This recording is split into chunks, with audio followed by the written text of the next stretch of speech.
Welcome, everybody, to the podcast. First and foremost, I want to say thank you, Arrow, for showing up. Thank you, Rob, for showing up. This is going to be a freaking crazy podcast.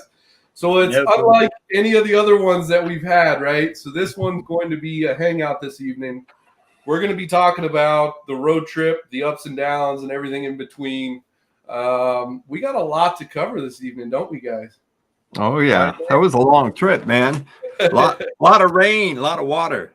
Yeah, that was pretty tough in the beginning there. But first and foremost, I want to say thank you guys for showing up. Let's see. We got one more pan, Tina. We got a few other people in the building here. Brad. I appreciate you guys showing up.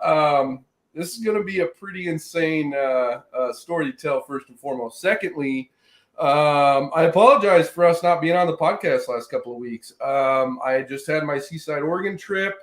I'm trying to do a million different things at once. Arrow kind of saw a little bit of that, a little glimpse into that. It's tough to do. Aside from that, let's go ahead and get into the juicy shit, shall we? I want to get into that juicy shit. So I guess we should technically start at the very beginning. Rob, tell us about your journey over here. Yeah. Oh, well, most of you guys know I'm from Ohio, so I had to travel all the way to Washington to meet the other guys. So as I was trying to figure out how to get there this year, prices of gas and everything's just crazy. So I decided, hey, check the train. Pretty cheap, $400 all the way there and back. Got to Chicago. The station there is just crazy. You need to ask people every step of the way, you're going to get lost if you ain't never been to Chicago Station. But as soon as we left Chicago, we was probably out maybe 3 hours, and the train got stopped. It was raining. It was just pouring, and we had no idea what was going on for like 20 minutes. And then they finally came up and said that a tornado-like winds had taken 2 trees down about a quarter to a mile up in front of us, and they were waiting for them to clear the trees off the tracks. So that delayed us almost an hour and a half to 2 hours as we was entering Montana about 6 hours later. Well, guess what? We get stopped. By the time we find out what's going on, there's a brush fire. So we're stopped for a brush fire blocking the road. I got to ask, Rob, first and foremost, man, have you ever taken a train before anywhere? No, that was my first time. It's pretty interesting. So what were you expecting? Here you are packing up at home, getting ready for this epic ass road trip. What was kind of the things that you were expecting to happen with getting on the train, and some of the things that you ran into that you were kind of, shock and awe about? What were kind of some of the things? I figured the train ride would be pretty smooth. Get on the station, go to Chicago, get off for my 4-hour delay, and head back on out to see you guys. It took 2 days to get there, 2 days to get back. Yeah. It didn't work that way at all. Chicago was just nuts. I'm just going to say nuts. There's no signs anywhere. No one they don't know what's going on. They're like, well, we think it's this gate. Right. So you're running around for half the time you're waiting for your train, trying to figure out where you're going. And half the people that's working there, they don't know because they're all understaffed. They do not have enough people for everything. Like on the trains, the main dining room carts are only open to sleeper people. If you were a coach, you had to go to like their little cafe because they didn't have enough people to run the diners. So it was kind of weird because it's like, well, I don't know where to go. They work here. They don't know where to go. So what am I going to do? So I'm following. Just get on the train. Who knows where you're going? I found this old couple. I'm like, hey, excuse me. It's like, do you know where to go? He's like, yeah, we're going this way too. He goes, I've been there before. He goes, it's down this way. So I followed them down. He showed me where to go. Planning on Washington. California's cool too. Might work. Call us up. Hey guys, I need a ride. I'm over in California somewhere. Now, if you ever ride Amtrak, it's not a bad way to go compared to the bus or plane. You got plenty of leg room. They recline a little bit. They give you, a couple plugins to charge your stuff there. And I mean, it's not too bad. What is bad is their prices on stuff. $2.50 for a can of Coke, and it's not even cold. I mean, $8 for a hot dog and like $11 for a hamburger, and that's nothing with it. That's like a microwave. What do you expect, though? I mean, what do you really expect? You're not expecting like. Well, I mean, I gotta say this: mom and pop shop prices. I do gotta say this: as a train ride, like you're thinking, okay, it's kind of gonna be a little uncomfortable. They might have some kind of beverages or something. I think when people think of like a train ride, you think almost like an airplane ride, right? You get the first class, you get third class, yada yada yada, right? So you're thinking, hey, there's gonna be some kind of drink. That's what I thought. Like I've never taken a train before. And so for me, I expected not a warm pop fucking hot dog. And there you go, buddy. You're going to last that. You're going to make that last, cut it up into fours. I mean, their menu is very limited. And again, they said it's because the dining cart, they didn't have enough people to run it for everyone on the train. Right. So, I mean, it might be better later on. I mean, I do got to say that it was nice because you could get up at any time and walk around. So you wasn't confined to your seat. The bathrooms they had small bathrooms and they had somewhere you could go in and change, and that was decent size. And they had a observation cart that you could walk in, and the chair swiveled out, and you could see the scenery. And every so often, they had people up there telling you about the history of the area and all that kind of stuff. Around Montana, when they did that, it's pretty interesting with them talking about some of the reserves and everything out there, and how some of the fights and stuff, cowboy Indian style back in the day. So you got to learn a little bit of history too. I mean, overall, I liked the ride. It wasn't bad. I mean, from what I was expecting, I'm not. If they would have given you just a little bit more time, Rob, like in between stops throughout the states, if they gave you, like 2 hours worth of time or an hour window to where you can go and explore a little bit, I think that would make the food situation worth it. But yeah, explain a little bit how that whole.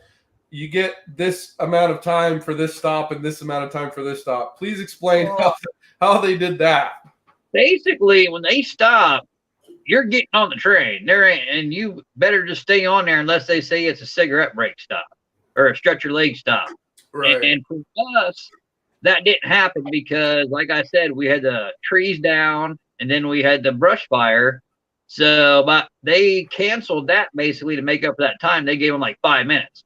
And they told them, and we say, all aboard, you better get on or we will leave you. People have been left before. So make sure you're right on Rob's running. He's running back to the train. He heard all aboard. He's like, yep, I'm coming. Yeah, and that was kind of a bummer because you could see that there's places around where if you would have had the full 20 minutes, like they usually give you 25, or there's like little places you could have went and got, a Pop or a McDonald's right there. You could have got something real fast. As long as they weren't too packed. But it was definitely interesting because it's kind of air conditioned in there. I mean, it's not super cold. It's not super warm. It's just about comfortable. Right. But after being on there for 2 days, you want to get out and get some fresh air. Right. Just kind of stretch on something that's not moving because they don't shake like I expected. But Nebraska, that's all it did through Nebraska. Shake, rattled, and rolled. It was crazy. I mean, if you were trying to walk, it was throwing you sideways left and right, and people was laughing at you while you're trying to walk through to get to the food. And the food line, that poor lady, she would work 18 hours a day with only like 2 breaks for 20 minutes. And she was 67 years old. And the line would be all the way to the back. She was wearing a diaper. It was horrible, breaks. But I gotta say, overall experience, it was an adventure just getting there, and I had a good time. And the people, I didn't really meet that many people like you would on like I have on planes, that were grouchy or, was it nice to be around. Most people I met were all really nice people, like to carry on conversation with you. So it was a pretty interesting trip. I'm looking forward, hopefully being able to come out maybe in September. That's But awesome. That's awesome. Well, Yeah. let's so after Rob ended up making it to the Amtrak station, I went down there and picked him up downtown here in Spokane. It was funny because when we first, kind of made eye contact, it was as if I've known Rob for an extremely long time. We're like, hey, what's up, bro? What's going on? Get in the truck, let's go. So we got back to the place and called Arrow. Where are you at, bro? Oh, he ended up actually. He's working.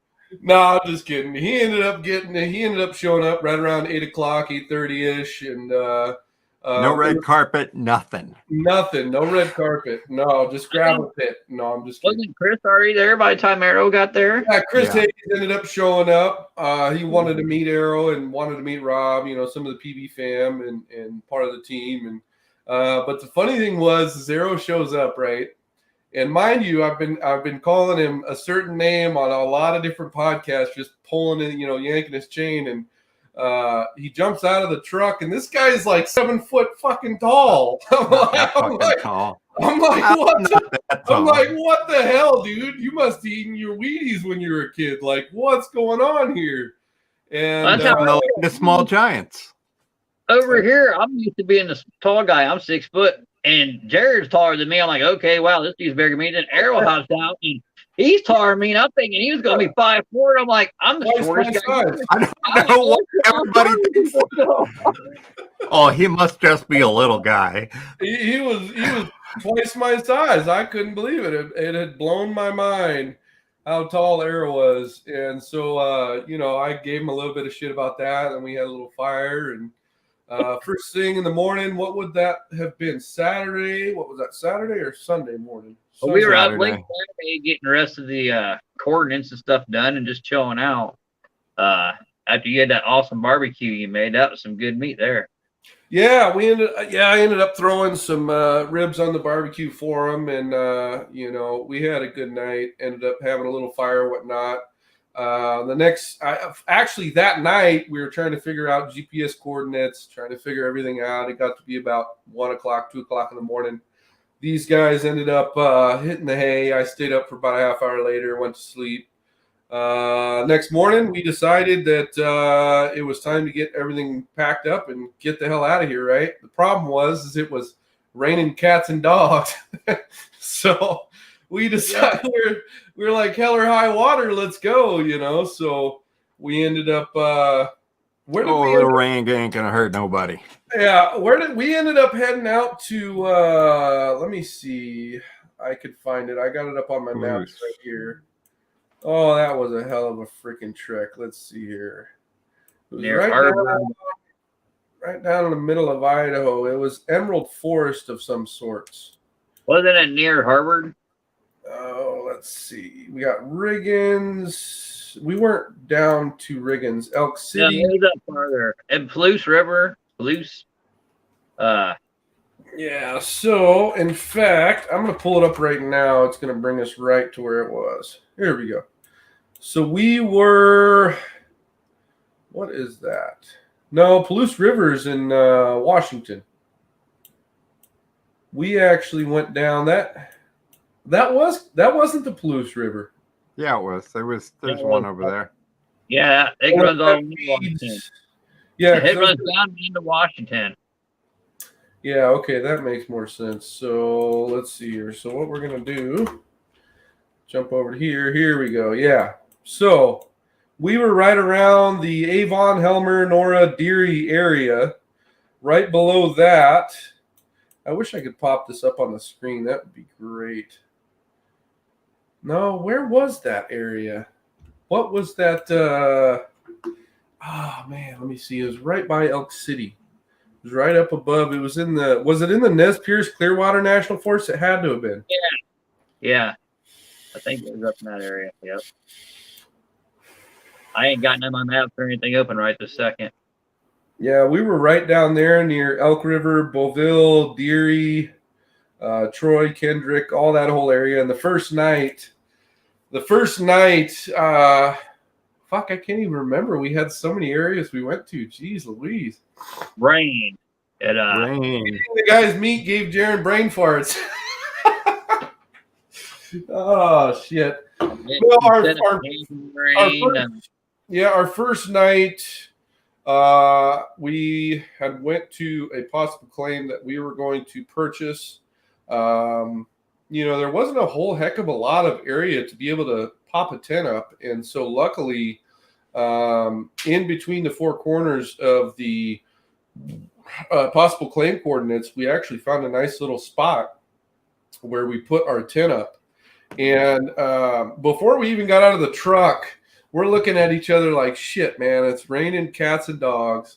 Let's just wait it out. We're like, screw it. So we're, as we go to get out, rain starts letting up. We're like, okay.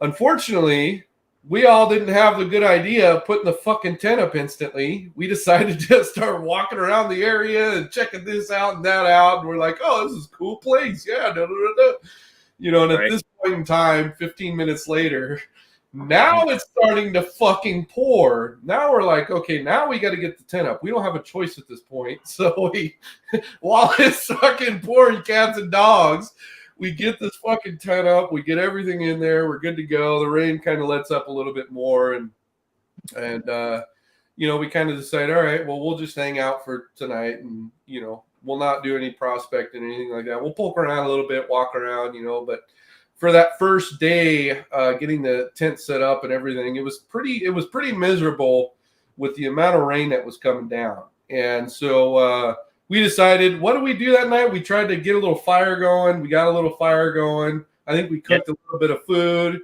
and that was it for that evening. We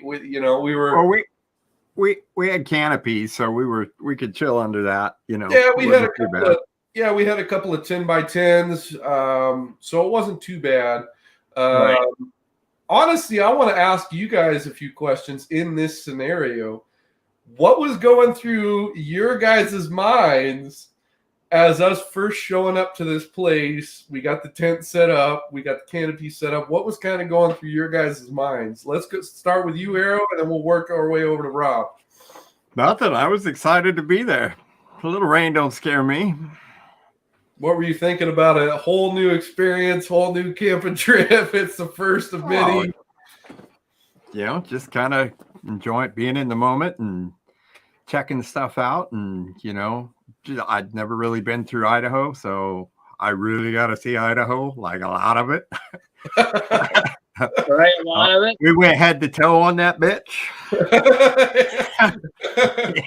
Rob, how did you feel, bud?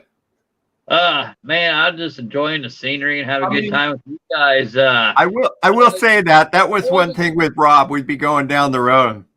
Well, that's pretty. Well, look at that. A couple times an hour, we'd be sitting there. Yeah. It's just beautiful scenery. Wow, there it is. Look at the rock formation. I was just enjoying it, taking it in. My brain was relaxed. Everything was just going off my shoulders. I was having fun with you guys. The first night I was like, man, it's raining, but it's like, I ain't gonna let this beat us. Just a little bit of rain. It could have been a little bit better, but it is what it is. Mother Nature does her own thing, Can't really plan with her. So we tried to get a fire started for 2.5 hours and kick back and talk and had some fun. That's about all we could do. That's part of the experience too. Everybody's been out and had to deal with the rain.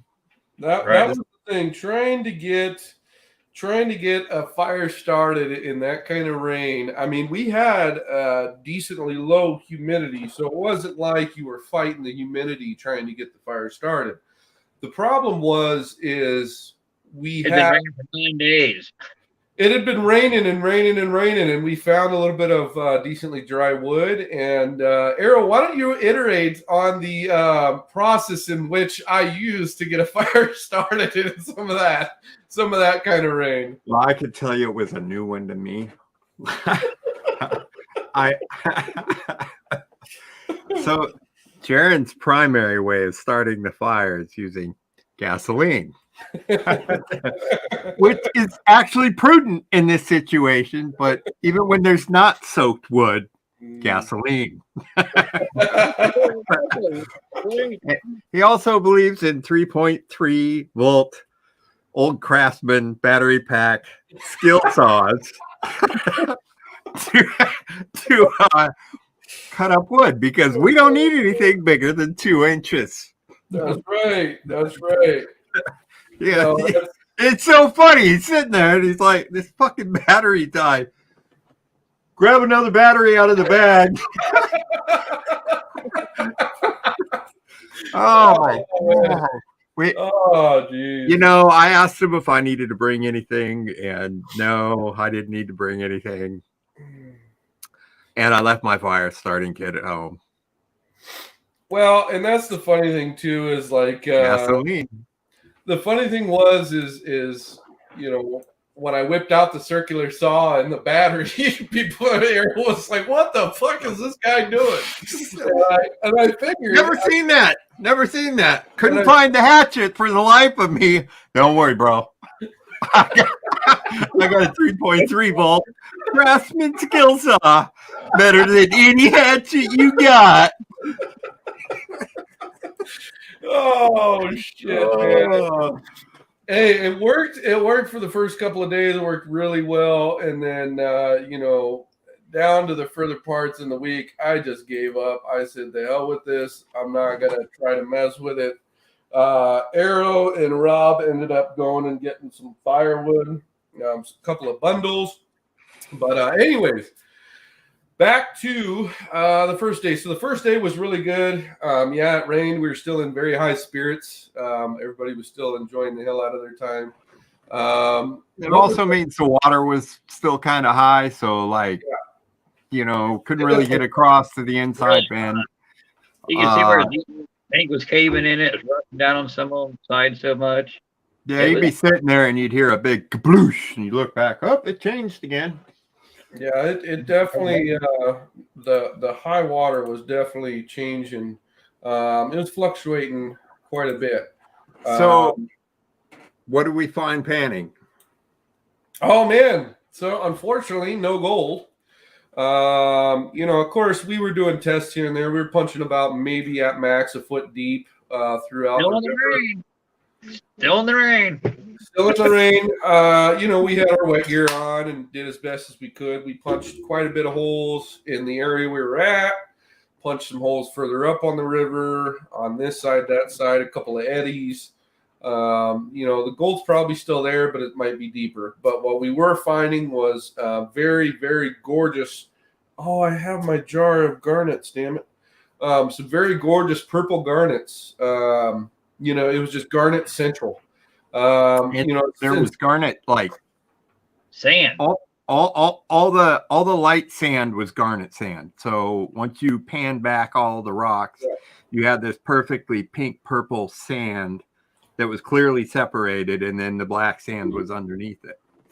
Now, we all kept your big seeing, rocks was that? What was that silvery stuff you guys said that was our pans? I'm glad you brought that up because I found out what that is.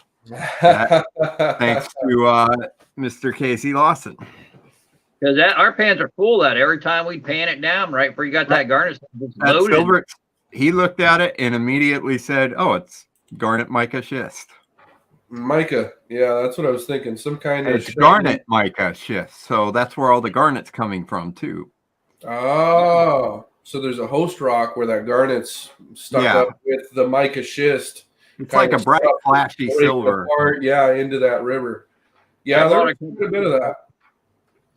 That was the most exciting part of that spot. I mean, and we checked out up the valley across the road, which is absolutely stunning up there.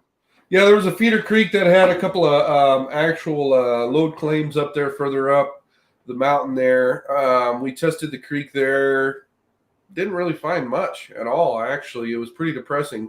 We did find some good garnet, so I'm very happy that we were able to find that kind of purple garnet. You know, at heart, I am a rock hound. I love finding all different types of of garnets and gems. And, I'm just a treasure hunter. I mean, I'm not trying to stay off or jump off topic, but me and Arrow on the way home, we were talking, about these cool little, treasure hunts. And he had a treasure hunt when he was younger, and, it just got me all perked up and just excited. And unfortunately, we're on the way home, but I'm just like, so to me, it's like, hey, if I find garnets or treasure or anything like that, it's super freaking exciting. So unfortunately, didn't find no gold that first day, but anyway, so that's why it's called prospecting. Second day we wake up. We have some mildly better weather. The rain didn't come in till probably midday. I'd say about 2-3 o'clock is when it really started hitting again. But first thing in the morning, we woke up. We had a little bit of rain, and then it kind of died down. And this guy had to use the bathroom pretty damn bad, right? So, just as a disclaimer here, I don't go to the bathroom out in the wild. I mean, if I have to, I will. Mind you, I will. But if I cover don't, your eyes and close your ears for the next portion. No, it ain't that bad. But it wasn't raining.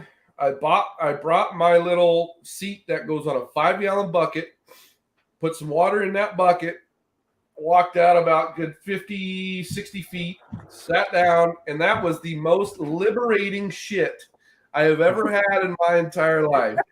There wasn't nothing better. In that moment of time, there was nothing better. There was anything that happened on this trip. I had the most amazing shit of my life. It was like the best thing that had ever happened to me at that point in time. I mean, you just had the birds flying by, you had butterflies, you had the river running, it was just a multitude of things that just gave you that euphoria feeling, where the chemicals in your brain kick in and you're just like, wow, this is amazing. And unfortunately, it just happened to be a number 2 that gave me that euphoric feeling.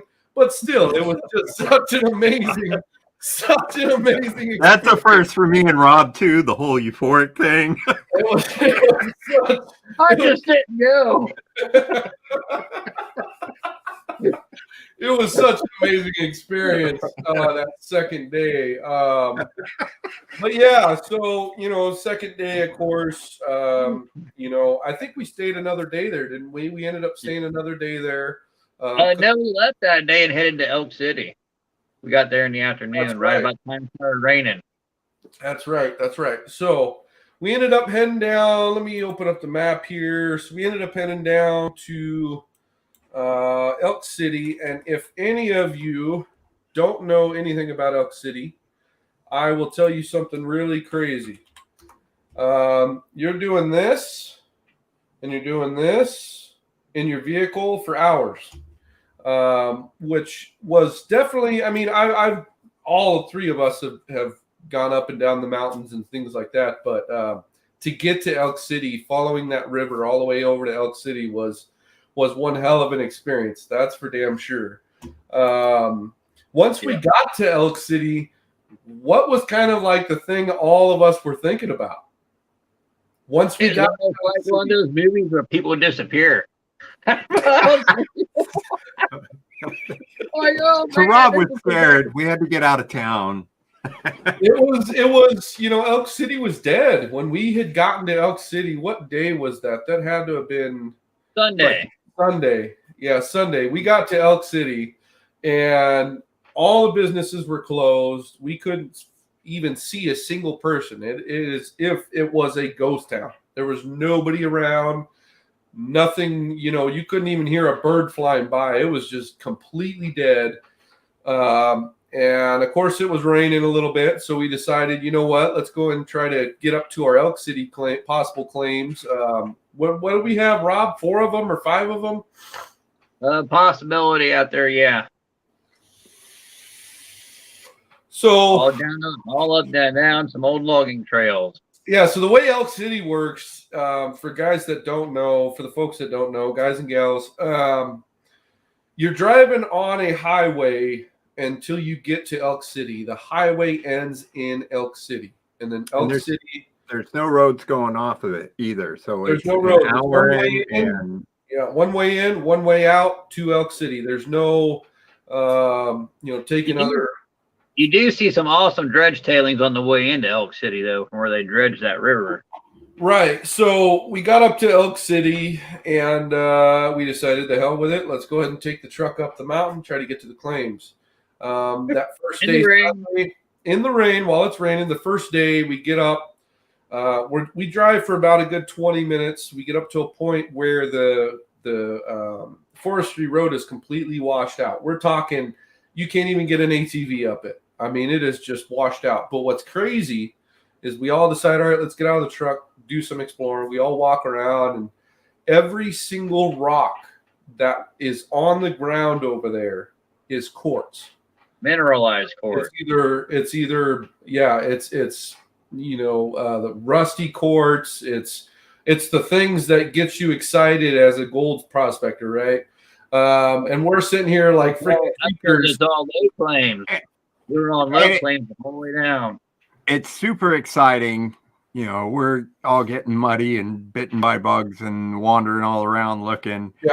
We passed a good sized operation on the way up, just a little way up there. So we kind of felt that this is probably somewhat on their claims. This is just a Forest Service road going up over the ridge. Yeah. So you didn't want to pick anything up either. You're like, oh, I want to look at this, but yeah, I don't want to step on anybody's toes. Look at everything, all that quartz everywhere. That's all you want to do is get a pan out, go looking. Yeah, so we get up to that spot, and it was kind of disappointing. We couldn't get any further. We decided, okay, well, what are we going to do? Let's go ahead and head back a little ways, find an area to be able to camp for the night, and then the next day, we'll, bright-eyed and bushy-tailed, we'll get up there and we'll take another whack at it. So we ended up heading back. We ended up finding a campground along the river there that leads you into Elk City. We get in. Oh, it's about, I don't know, 4 o'clock-ish, 5 o'clock-ish. Still got some good sunlight. We ended up finding a little camping spot, start setting up camp. And this is where things kind of took a little bit of a turn, because we were kind of debating on a lot of different things. When you go out camping, so go for it. We went back and we had to figure out what we were doing, because the plan wasn't going as planned, which is to be expected. Yeah. So we went more trails or new different trails to get out there. We had stopped and bought, a gazetteer because service isn't that great out there. Got back to a camping spot. It was actually a huge camping area with tons of camping, and there was only one other person there. So we were like, right. Perfect. And Rob figured out that there was another possible way into the claims going a different road. So we set up camp for the night and started just walking around and checking things out and trying to find some firewood to cut with a little skill saw. Yeah.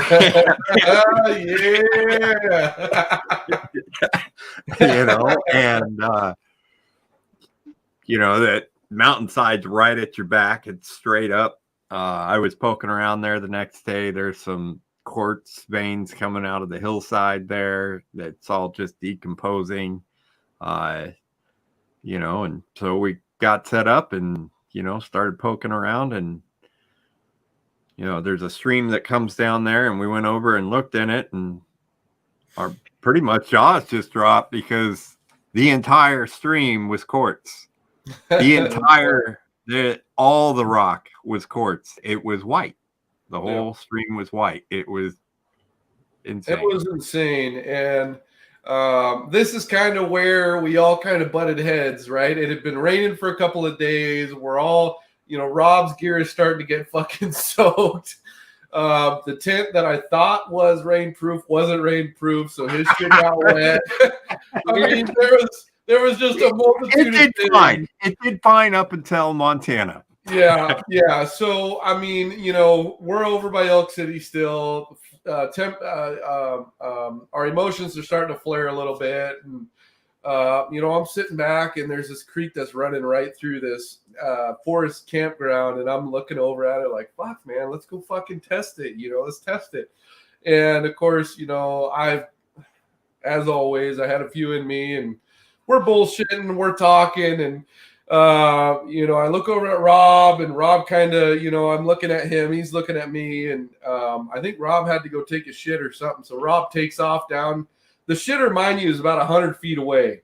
So you had, if you we didn't pick a convenient spot to the shitter. We could have, but we didn't want to see the other people. So yeah, if you had a solid 100 feet is perfectly fine. If you had something other than a solid, then pop a squat at the nearest convenience. I mean, that's how far away the bathroom was, and so Rob that was not liberating. No, that was depressing. But no, so Rob was off, and I look at Arrow, and Arrow looks at me, and I'm like, hey, let's go test it. And we start to squabble a little bit, and so we ended up prospecting styles. Oh yeah. So we ended up going out there. We ended up testing a little bit. I think we tested for, what did we test for? Probably about an hour and a half. We had a little bucket, what was it, like a 1 gallon bucket? It was like, I think like a 1 gallon bucket. 1 gallon bucket with like this much cons in it. And of course, like I said, we're all wet, we're all tired, we're hungry as shit. And we get back, and I'm like, hey, let's set up the cleanup sloughs. And Arrow's like, yeah. And then, a couple minutes go by later, and I say it again, and Arrow's like, you know what? This is what we're going to do.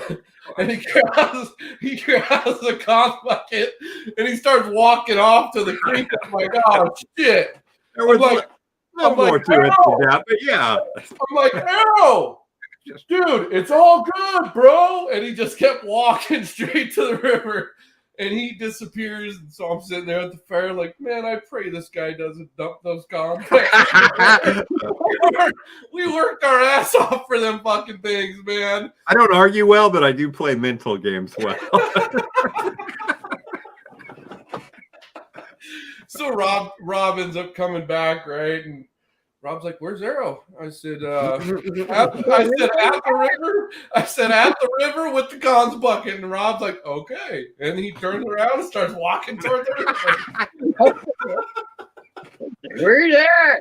Yeah, so I'm sitting there by the fire, and they ended up both walking back, and Arrow, of course, has the 1 gallon bucket of cons, and he doesn't know I panned it down and took all the gold out of it.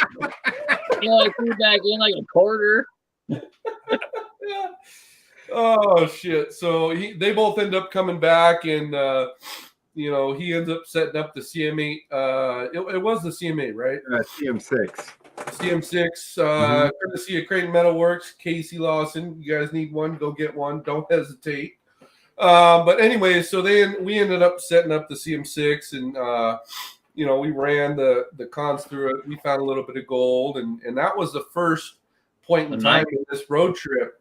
It was at night, yeah. It was, we had headlamps on and all that good stuff, but that was the first glimpse into seeing some gold on this road trip. So of course, it got everybody giddy and excited, and that was a good feeling, wasn't it, guys? It was a good feeling. It's pretty nice stuff for what we ran, really.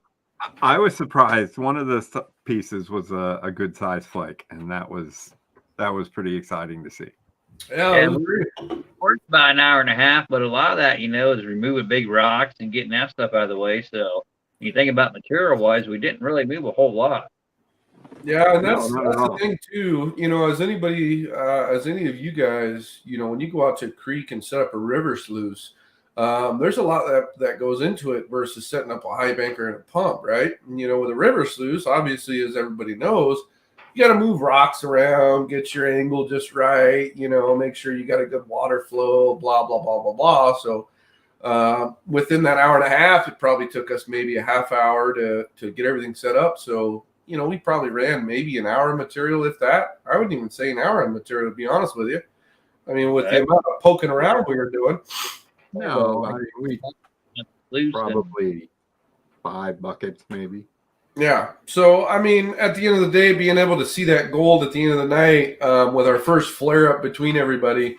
And I kind of missed one of the other ones. I don't know if it was that same night or if it was a different night. I'm pretty sure it was a different night with me and Rob. But we'll get into that in a little bit.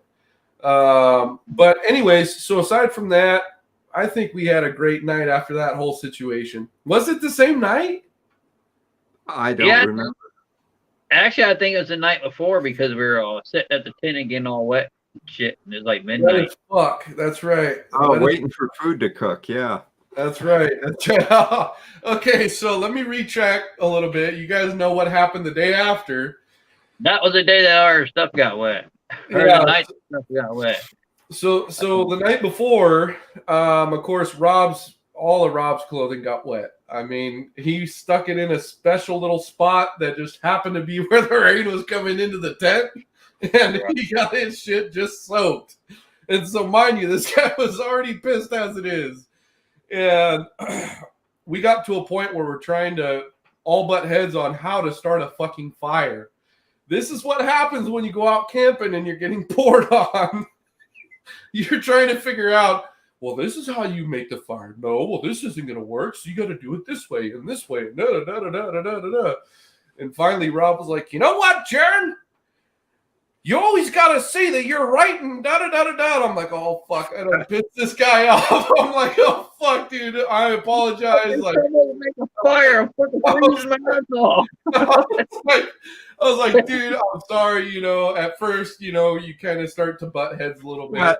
Look, it took an hour and a half with gasoline to get the fire going because everything was so fucking wet. Yeah. So every time you thought you had the fire going, it was like, give it 3 minutes, it'll go out.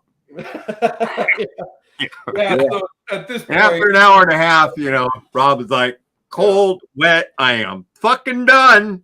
I'm cold, wet, and hungry. Cold, wet, and And hungry. He's like, I haven't eaten for 6 hours. He's like, this is bullshit. I didn't spend 2 days on a fucking train. You come out here to get cold, wet, and hungry, bitches. Let's go. Oh man, yeah. So you know that was our first little bit of button heads. You know, like I said, it had been raining. You know, we eventually got a fire started, but it took a little while. You know, clothes were getting wet, the tent was getting wet. I mean, all around. The batteries were dying on the saw. Batteries were dying on the circular saw. I mean, it was just a Fire was like couldn't cook shit. Yeah, it was a pretty bad situation, although we made the best out of it.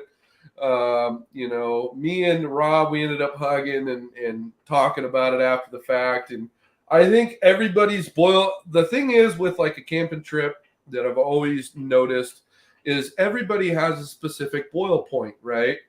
And it takes, usually people that go out camping consistently have a very high boiling point. Add raining cats and dogs down to that boiling point and it goes down very substantially. So yeah, this is also technically the first time we've ever met. So, you know, I don't know what your style of camping is and your style of prospecting is, you know. Right. So right. the stuff I would normally bring, I didn't. And, you know, so I'm like, well, fuck. I could, yeah. I could So- handle Everybody this. does So I different learned, things, different yeah. things, and yeah, so I learned my lesson with Arrow, right? So Arrow, the way he camps is very minimalistic, yet very, very exclusive with specific things that he brings. So the things that he does bring are very, you know, extremely helpful. Right. So should I have told him to bring some of that other stuff? Yes, because typically when you go camping with someone, like Arrow just said, you don't know their style, you don't know what they do, how they camp, what they use, yada, yada, yada. And so 3 guys that have never, you know, actually physically camped with each other, you know, we all had that euphoric feeling that we knew each other, and still to this day, I call them my best friends and my family because I feel like I know these guys even after the road trip. I think that's the first time I've ever been called euphoric. And I don't know if I'm disappointed by that or not. I do have to say with this camping trip, it was definitely one for the books. There's things that we all could have done differently, things that we could have changed differently. But at the end of the day, I wouldn't change anything for a second because every single day was such an insane adventure. It was just, every day you didn't know what to expect. It wasn't like you're camping with your cousin or your brother or your uncle or whoever, or your own wife and kids. You're literally putting yourself out there with other folks you never camped with. Well, it's part of the adventure. Exactly. So anyways, aside from that, so after that whole situation, that happened to be. I do think that was last night. It rained too, wasn't it? Say that again. I do think that the next day it stopped raining, didn't it? So that was Monday. Monday was sprinkling still when we went back up to Elk City to try for a second time to get up to the claims. So that was Monday. So Monday it was still. Look at these comments. He says, "Chainsaw you city boys." Who said that? Who said that? They're gonna get a shout out. Who said that? Oh, see now. Oh, here we go. What's the 3.3 volt got on a chainsaw? James Dale. Hey, what's up, brother man? So he says, "Chainsaw you city boys." Yeah. That probably would have been a really good idea. Unfortunately, I felt like my 3.9. 3.9, excuse me.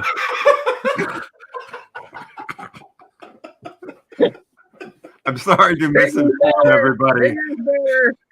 Oh, shit. Don Wentz says, circular saw and batteries in the wild. Yes, bro. It actually worked for the first 3 days. It worked great.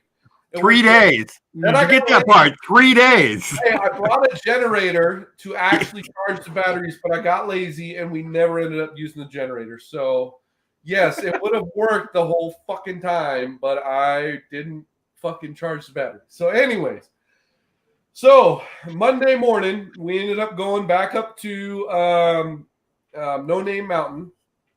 We ended up getting past quite a bit of it. There was 2 different ways to take. The first way, obviously, you couldn't pass it. Second way was pretty damn decent. I got the truck all the way up to the certain spot, and then it got to a point where it crested, right? In that spot where it crested, it went down like this. So it was like this for a little ways, and then it started doing this thing, right? Unfortunately, the way that it had been raining and the way of the material was very clay material. And awesome. if anybody has driven on the top of an actual fucking mountain, not a fucking hillside or whatever you want to call as a mountain, if you get up to that top of the mountain and you got that clay material and you got 100-foot drop, you got to kind of make a logical decision whether you want to actually test to get to that spot or make a call saying, you know what, it's not worth it. And we'd gotten up to that point where it was kind of a 50-50, right? So it's 50% chance we're going to be able to make it to the claims and be able to test them out, and then a 50% chance that we die. Well, and it's not even. I mean, it could be that drastic, but I didn't think it was that drastic. It was more that that truck goes right off the side of that guy. Yeah, I get that. I totally get that. It's totally doable at a different time of year when it's dry. The road's still smooth. But they were up there. You could hear them just up the road, still cutting up trees on the road. So it had just been cleared. So yeah, I think we want to try that one again. Well, like Adam says, saving up for Milwaukee chainsaw, seeing as I have like 10 batteries. Dude, I'm surprised you don't have like a mobile Milwaukee shower, a mobile Milwaukee fucking tent, a mobile Milwaukee this and that and the other, dude. This guy has so many different attachments. He could be the Milwaukee representative. I just wanted to put that in there real quick. This guy has a fucking bin full of Milwaukee batteries. So even if the slightest chance you fucking roll your truck, you can cut yourself out of your truck with how many fucking batteries this guy got.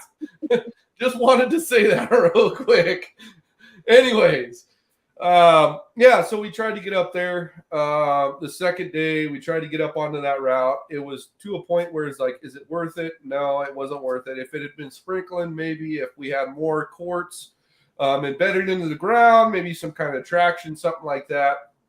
It just wasn't worth it. Well, that and we were totally ill prepared for if something did happen. So Yeah, we didn't have a winch or anything. If we didn't have winch. We didn't have SOS. I know for a fact a lot of these people are like, oh, these guys, they're dubious. They don't know what they're doing. Well, when fuck you. I've been up north and I've done my deeds. The problem is we don't know who has what for equipment. So I can tell you, I don't have power tools in my prospecting camping bag. Exactly. According to the map, those trails look nothing like they did on the maps and the research I did compared to what we were doing. I mean, these are old logging trails with sometimes 300 or 400 foot straight drop off the side, what we were driving on. I was not prepared for it to be quite as steep or as remote as what they were. Well, that's the thing too. I had an idea they were, but I didn't realize that some of them were as steep as what they were. To be honest, I don't have the shit that I thought we were required to go down that road safely. So I don't either. Those type of especially that time of year. I mean, any other time of year it probably won't be bad. You have plenty of traction and everything, but like the lady said in Elk City, it had been raining for 8 days nonstop. So everything was just wet, soaked, washed out. You can see where the Forest Service had just went and cleared some of the road that we were driving through. Same day. We were driving between trees that they had just cut, and we were driving barely making it between them. And, I mean, fixing the road right in front of us, you can see avalanches down there. So we had no idea once we got down the steep part and around the bend what was left for us. So it's just a safety call on our part just to turn around so we were better suited and Mother Nature wasn't fighting us so bad. Yeah.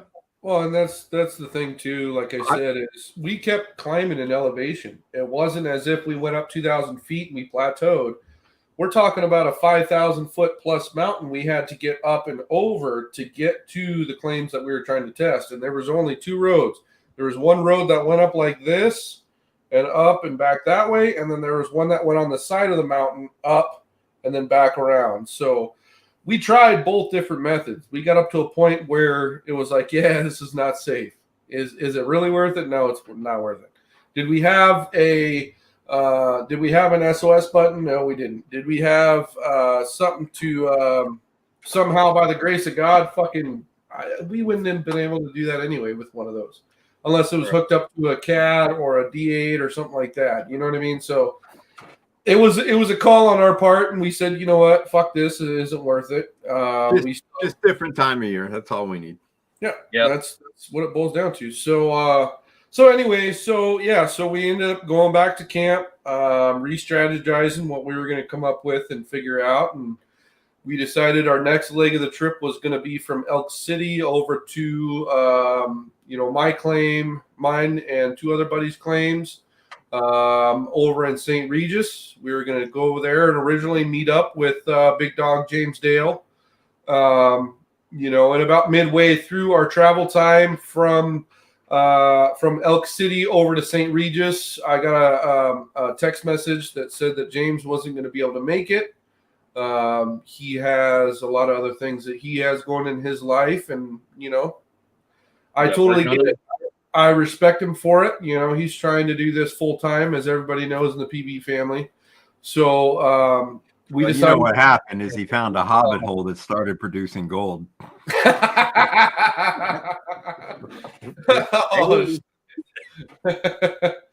Hey, guys, follow your dreams. Follow your dreams. Yeah. Fuck. No, so I respect him for it. He made a decision just like anybody else would. If you're trying to do this full time, there's things in your life that you have to sacrifice, and that was one of them. There's limited time too, right? I mean, each season you're that high on the mountain, you got limited time, so you got to do what you got to do. Yeah, and that's what it boils down to. Anyway, so we decided, fuck it, let's go to mine, James's, and Josh's claim and poke around and see what we can find. So One more pan says James would have had a chainsaw, I bet. Yeah, fucker, he probably would have had a chainsaw. Jesus. You know what? I'm not the only fucking guy that doesn't have a chainsaw. This fucking guy doesn't have a chainsaw. And I also don't have a fucking skill saw that I take camping. So you know what? Fuck that. Both these fuckers don't have a chainsaw, so we're all in the wrong for not having a fucking chainsaw. I just wasn't hauling it across the country. Oh, geez. So anyway, so we ended up deciding, yeah, fuck it. Let's go to St. Regis. Let's do it to it. We ended up making the drive over there. It was quite a bit of a drive. I think it was 4.5 hours. I think it was 7.5, actually. No, it was 4.5 because we were higher up than Elk City. So we were at our original, where the gem place is where we decided to go to St. Regis, remember? And then we hit the highway and fucking just hauled ass. That's something we can talk about too, is the gem or the Star Garnet place, the public dig area. Yeah, we tested that. So the area, let's see here. So actually, I want to give people, now that you brought that up, I appreciate that. So there's a spot in Idaho on a forestry road, 447, that we ended up actually driving through to cut over to St. Regis. Emerald Creek Garnet area is really fucking awesome. There's a campground probably about a quarter mile from the actual area where you can actually go in and dig for the garnets. Unfortunately, we didn't have any passes to be able to get into it. We figured, you know what, let's give it a shot. It's all sold out, as it always is. That's just the way the luck works. But there's a really cool place. I'm trying to find a nearby town or something, but closest it looks is Fernwood. But anyways, look it up. Emerald Creek Garnet area, really awesome place. We ended up driving through that forestry road. We stopped a guy. We talked to him, and he had some massive garnets. We're talking massive, massive garnets. Massive. He had a big freaking bag of them, and not to be discriminatory or whatever that word is, but he was a much, much bigger guy. And so, you know, he said he spent probably 15 to a half hour to dig these guys out. So for the price, it's way worth it. It's dirt cheap. It's not too expensive. If you're a massive rock hound, you're running through Idaho, go check out the Star Garnets over there, that little area, super cheap. Make sure you plan in advance. Obviously, you're going to want to plan it for next season. The season's probably booked out to the max. I wouldn't doubt it one bit. Anyways, so we drive over to St. Regis, right? At this point in time, finally, the freaking sun comes out. No clouds. We're just super excited. I mean, as anybody knows, when spring, just the transition from spring to summer kind of feel, you know, where it goes from rainy and wet and windy and blah, blah, blah, blah, blah. And then it gets to like, 73 degrees and it's sunny and everything's just like, you know what I mean? That right there is such a good feeling in itself. And that's, when we were driving over to St. Regis and we got to St. Regis, that morning we woke up, it was just boom. It was beautiful, freaking everything was just gorgeous. We didn't have a cloud in sight. It was like 75, 76 at most. We had hundreds of butterflies, big ass horse flies. They're all flying all over the place. Yeah. And I mean, during the ride over here, and during the ride over to St. Regis, we actually got a couple photos I'd like to show you guys. This is one of them here. This was what Arrow was doing on the way to St. Regis. He was getting his naps in, because who doesn't need a nap in, right? We have to. That's terrible. That's fun. That's terrible. It's all good. Folks, I will find you something. I told you I was going to get you, bro. But anyway, I will find you something. I'm sure you will.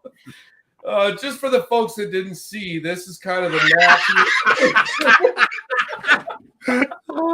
What a guy. What a fucking guy. So on the way to St. Regis, he was taking a really good nap. But anyways, we got to St. Regis. Oh,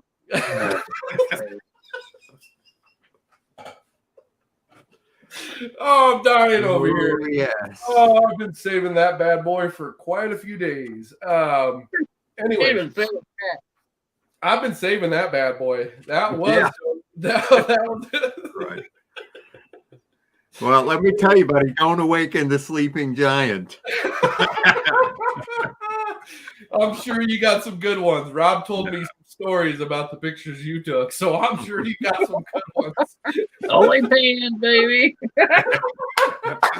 Oh shit! So I didn't know Darren was bringing those kind of clothes. oh, okay, so here's another photo. No, I'm just. What a guy. Oh man. So you know, I hadn't been up to my claim in about a year and a half. It had been a little while, so we get over to St. Regis, we stop, you know, grab your food, your drinks, yada yada yada, and we take the one road to get up to the claim. I missed the turnoff, and so we're driving, and we continue to keep driving, and it's not like the other road, which I'm used to, where it's one lane. It starts to widen out a bit, and we're driving. We're all excited to get up to the claim, and you know, Arrow's like, "You sure this is the way?" I'm like, "Yeah, this is the way, man." And Rob's like, "Are you sure this is the way?" And here, about 20 minutes, 25, almost half hour goes by, and I'm like, "Maybe this isn't the way." So I turn around and drive all the way back down the fucking mountain. Like, hand me another battery. Oh, Jesus. Okay. Oh, man. So then we ended up going all the way back down, finding the 221 cutoff. We ended up getting up to the claim. We got everything set up, all the shebang, and got a fire going. Took less than an hour this time, so it was pretty nice. Got everything set up and everything, and you know, we were hopeful for the next morning. The next morning came. We all got up. We did some poking around. Arrow, what did you find in those right where the feeder creek to the right of the feeder creek was, man? Explain to everybody what we found up there. So, you know, just kind of exploring at this point, just seeing what the layout is, you know. So Broken Down Palace, this huge mountainside came down. There's a bunch of huge square boulders everywhere. It's completely changed the bottom of this portion of the valley. So water has spread out everywhere. It's turned into, you know, there's one primary channel, but there's all these giant pools of water everywhere. So I'm kind of hopping around, going through all that, just looking around. You come to, it looks like another wash coming off the mountain, but it's all like silt and mud and whatnot. So, you know, we were discussing, you know, digging a hole there, seeing if we could find anything deep. But, you know, the one thing we did notice was some pretty good size bear tracks, some pretty good sized moose tracks, some deer tracks, and luckily no mountain lion tracks. But, you know, that just, you know, the hair on your neck stands up a little bit. We're like, we're in a highway of animal traffic. And, you know, we saw a moose running down the road in front of us, and massive animals. They're fucking huge. Those are the first ones I've seen in person. I'm like, holy shit, his leg is as tall as I am, you know. But so, you know, that was fun. Then just, man, I really experienced Montana bugs for the first time. I mean, everything's big in Montana. Bugs are Yeah, the bugs over there, man. Holy shit, I tell you what. And you know, I'm used to them for the most part. I've been over there quite a few times with my brother James and whatnot. But I tell you what, man, I got eaten the fuck up. Holy shit. And that was just one part of the trip. So I had Montana mosquito bites. And then further down the trip, I had other mosquito bites on top of the Montana mosquito bites. And I was trying to do the like, oh, I'm a big guy. I'm not worried about it. Blah, blah, blah, blah, blah, right? And a lot of fucking idiots do the same thing that I do. And I'll tell you what, bring some fucking repellent, man. Bring some fucking repellent because that shit is no fun. I'm just saying, I wore my fishing shirts all the way down, no matter how hot it is, and it seems to save me for the most part. And they smell really good too. They smell like right on the money. Oh, my waders, yeah, my waders stink like a motherfucker. I keep all my prospecting stuff in the truck, and every once in a while I get in, I'm like, yeah, those gotta come out. I need to watch those. And that's the funny thing too. That's the funny thing too, is like a couple days into the trip, Arrow's like, wow, I'm surprised you guys don't stink. And we're like, well, so that was one of my things. I asked them, can I bring my own tent? I got a single man tent. It's pretty small, packed up. Kind of no, we're all sleeping in the same tent, animal safety, security. He's like, anybody breaks in, I got this 3.9 volt. Yes, sir. I'll take them on. I will saw that face off. So, I wanted to bring my own tent. He said, no, let's all stay in the same. It's big enough. It's plenty huge. And, my biggest concern was it's not my first rodeo camping with a bunch of people.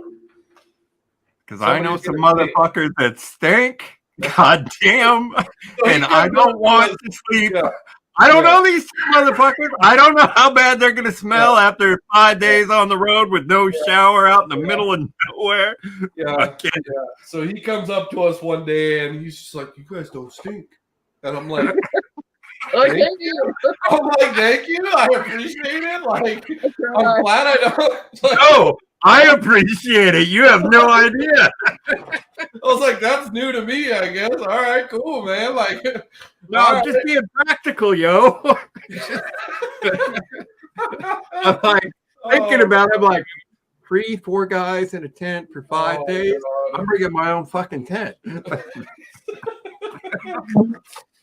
Oh fuck. So we're over in St. Regis, and we do some poking around on the claim, and the river that flows through there, No Name River is what it's called.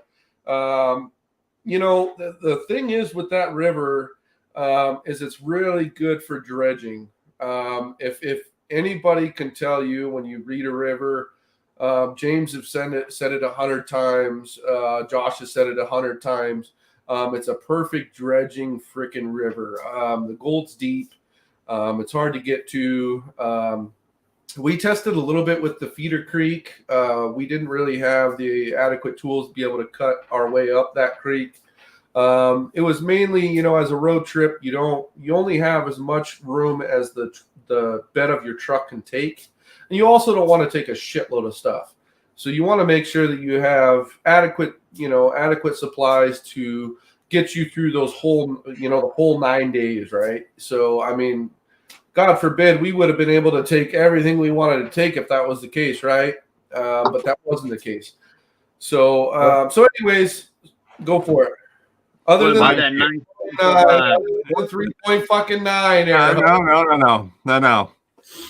That became a factor because do I need to bring my hatchet?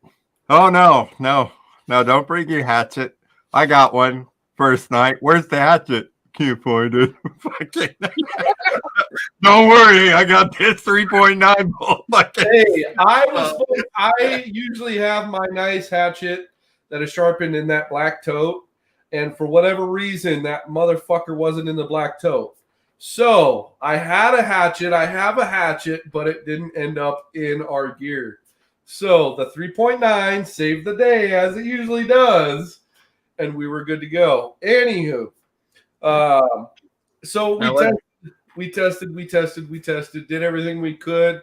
We didn't find any gold up there, which was extremely depressing. I went up there a couple times and found a little bit of gold with James. Josh has found gold. We, there's a lot to be said about the But we tested a larger portion of the claim than you guys did, you know, because when you guys found gold, you stayed on the main original channel, and we jumped over to all the stuff that's 60, 70 years old. Yeah. That is definitely outside. I mean, I don't think we ever found like true gravel over there. I mean, everything is the large angular rock. I mean, we did find some really cool crystallized quartz veins, like large ones. We found some really, really good stuff over there. Yeah, as far as quartz goes, that's for damn sure. Frederick Messimer says should have brought a 3.9 volt bug zapper.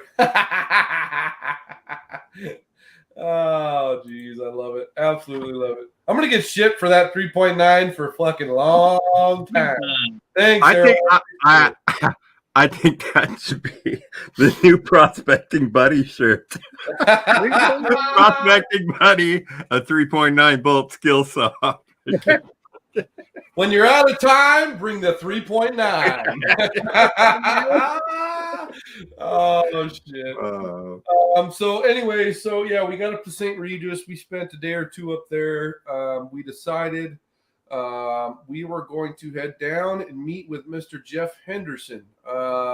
Good friend of mine, badass dude. It was good to finally actually meet him. Wish we could talk to him a little bit more. He's a big guy too. He is a big guy. Yeah, it was about 9 hours and 40 minutes worth of a drive. And you know, it took a little bit of while to get down to there. And so, of course, we had Mr. Big Dog Arrow. He took another nap, and you know, Jesus Christ. I didn't know there were two. Oh, just wait, buddy. Rob, you're so lucky you didn't sit in the front seat, buddy. You are so lucky you didn't sit in the front seat. Oh no, but Arrow took another nap. For those that didn't see, right there, he took a good nap. That was probably about a good 2.5 hour nap. And mind you, the thing I've learned about Arrow, and I absolutely love it, right, is we'll be chatting away, right? We'll be talking about something awesome, right? And then I'll be like, is that right? And then I'll look over, and then he does one of these things. Yeah, that's the way he perceives that. You know, nothing was said for like 10, 15 minutes, so I went to sleep. Then he's out cold. Then he's out cold for like 2 hours. And believe you me, I think it's the funniest freaking thing. And I look back at Rob when I go to take a picture, and Rob looks at me and he goes, I'm like, all right. I take a picture, like, good deal. And so, it's all right. I can take it. I can take it. Yeah, you can take a nap, all right. That's for damn sure. So, so we drove 9 hours and 40 minutes straight down to Boise. We got there about 7-ish, 7:30. Once we got down to Boise, we kind of were trying to figure out what we were going to do as far as camping, hotel, this, that, and the other. We decided we went to this first place, right? So I looked up on my Google Maps. I said, you know, $100 and something dollars a night or whatever. And we pull up, and Rob gets out. You know, of course, Rob probably has to take a piss like a racehorse. And Rob gets out. He goes in there. He comes back out. These motherfuckers, you owe $200 a night for one fucking bed. And I'm like, get in the truck. Let's go. So he gets in the truck. It was $275 for a night, and it was one bed and then $50 per cot. One bed. Yeah, it was pretty bad. So I looked up on my phone. I found this other place called Urban, right? Urban Hotel. And I'm like, fuck yeah, this place is $170, 100 and whatever a night. Yep. Fuck yeah, let's do it, bud. Right? So we put it in the GPS, and we start to drive. It's literally like a block away, guys. And from where we're at to where it's at, there's an on-ramp with 4 different on-ramps to go all sorts of fucking places. So you really got to watch what you're doing, right? So it says turn right here, and we turn right here, and it brings us close to the fucking airport. And at this point in time, Arrow's like, come on, Google Maps. you fucking failed us once. Don't fail us again. And I'm like, oh, God. Like, everybody's trying to get to the hotel. Okay, I feel it, bro. Like, all right, no worries. And so finally, we had to take this other turn. Oh, and fuck them, dude. he's like, multi-billion-dollar company. Like, what's going on? And I'm like, oh, fuck. Like, we're all exhausted. Like, Jesus. Arrow had like 5 naps this whole 9-hour trip, and now he's just like on top, right? So, mind you, I'm the oldest too, so this little fucking guy.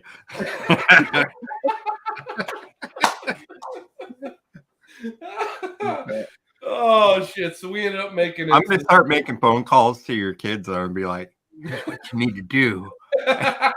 And when he busts you, everybody's laughing or he's mad. This says Arrow says hi.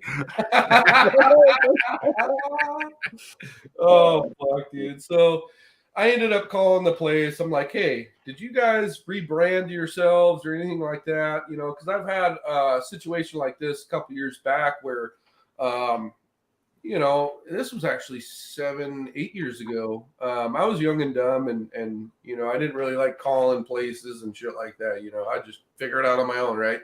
And so I had this same situation before where a company had rebranded itself, but it hadn't fixed its hotel signs, blah, blah, blah, blah, blah. And so I called and said, you guys rebrand yourselves? And they, oh, yeah, we're the Red Lion. We used to be the Red Lion Hotel. So, okay, it's right there. We ended up pulling up, and we're all excited. You know, we know that we're going to have a nice place to be able to sleep for the night after a 9-hour and 40-minute drive.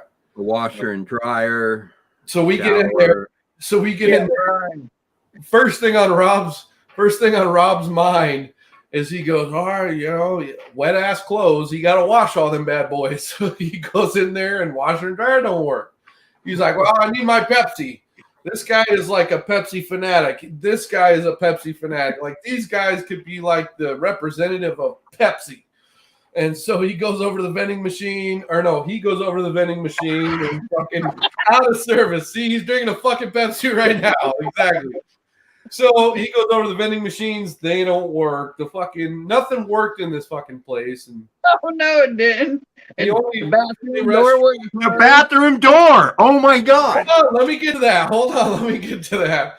So we get up to the room and we're like, oh, this is pretty nice. Like, oh, fuck yeah. You know, we got a fucking, you know, instead of in a tent for 4 days, we got a fucking nice little room to be able to be in, right? So Rob, first thing, he's rushing to the bathroom to take a piss. He goes to close the door and all I hear is fucking dunk, dunk, dunk. Fucking door won't fucking close. What the fuck? And I'm like, what the fuck? What is going on over here, dude? Like, and laundry, no fucking fuck this door. Fuck this door. I've been fucking hungry for fucking 7 hours and they ain't got no fucking. I'm like, oh God, like, okay, we got this, guys. Like, you know, we're good. I'm gonna watch the world burn.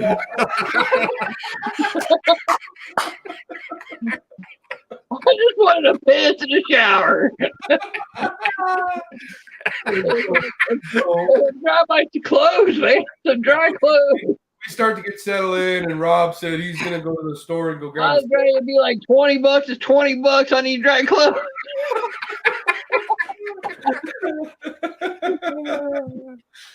Oh no! So Rob takes off, and he says he's gonna go grab something to eat. So he comes back, and he has one of those little, couple pieces of bread with some meat in it and cheese and this, that, and the other. We all think at this point in time, Rob's good. He has food. We're gravy. No. They fucking labeled the fucking package. Rob, why don't you explain how they labeled the fucking package? I can't even remember. It was ham supposed to be, but it's salami or something is what I was eating. And it tasted and smelled like it was rotten.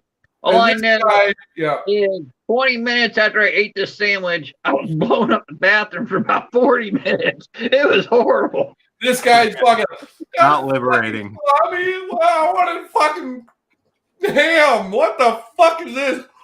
He's fucking eating it. I'm like, oh God, this guy's mad. He's pissed. They fucking gave him salami, and fucking here he is all eating the salami because he's hungry. I felt pretty bad for a little while. I'm not gonna lie. And I was still, my stomach was fucking aching. I'm like fucking hungry as a carnivore. I mean, just wanting to just dig into something. And Well, So- you would think where we were at, with all the motels around, they'd have some fast food restaurants that are not 2 miles across town. yeah. So, Oh, yeah. you know, I decided to take, I like, here, let's go to Red Robin, blah, blah, blah. Rob's like, nope, I'm done. I got me my salami sandwich. I'm good. I was like, all right, dude. I was already full, ready to take So- my shower and fucking relax. Yeah. He's over in the dark corner. Leave me alone. Fucking go ahead, fucking cover up. Okay, Red Robin it is. Yeah. So So Aaron and I go over to Red Robin. We're eating dinner. And I've learned something halfway down the trip, but now we're eating dinner and he orders a couple apple ciders.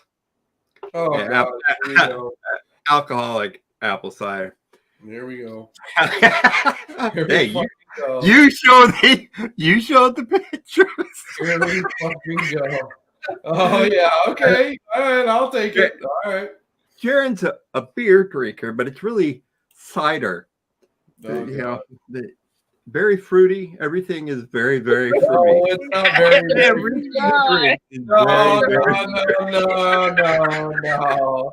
There's not no. There's this big badass dude with I the felt bad because there was badass dude with the big red beard. I He's felt like, bad. you have I any felt fruity bad. beers?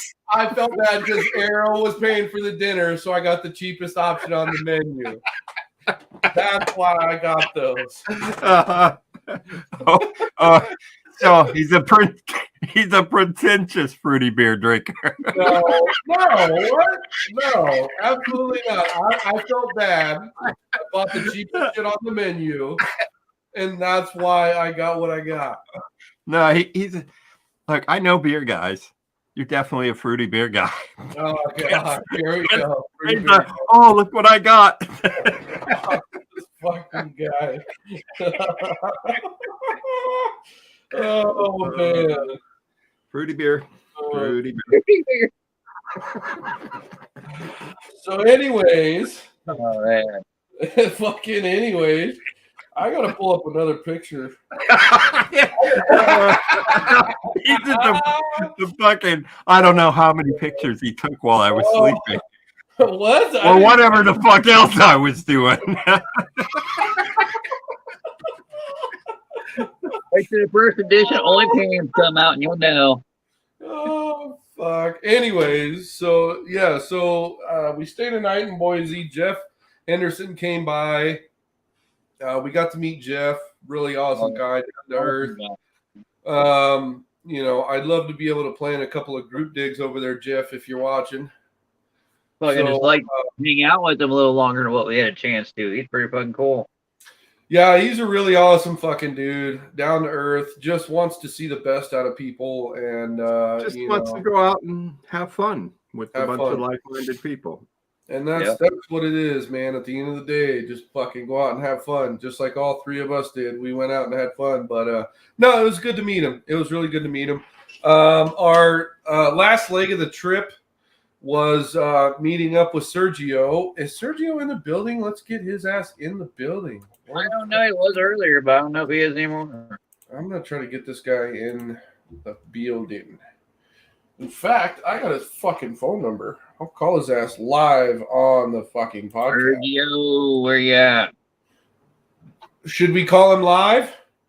Let me get a yes. Let me get a yes in the comment section. Should we call him live? If I get one yes in the comment section, I'm gonna call him live. Man, I ain't got my computer on. Not a do it. I need a yes. Give me a yes. Yeah. Do it. Yeah. Definitive yes. There we go. There we go. There we go. Here we go. Sergio, you're being contacted. Speaking of Sergio, is awesome. Yes.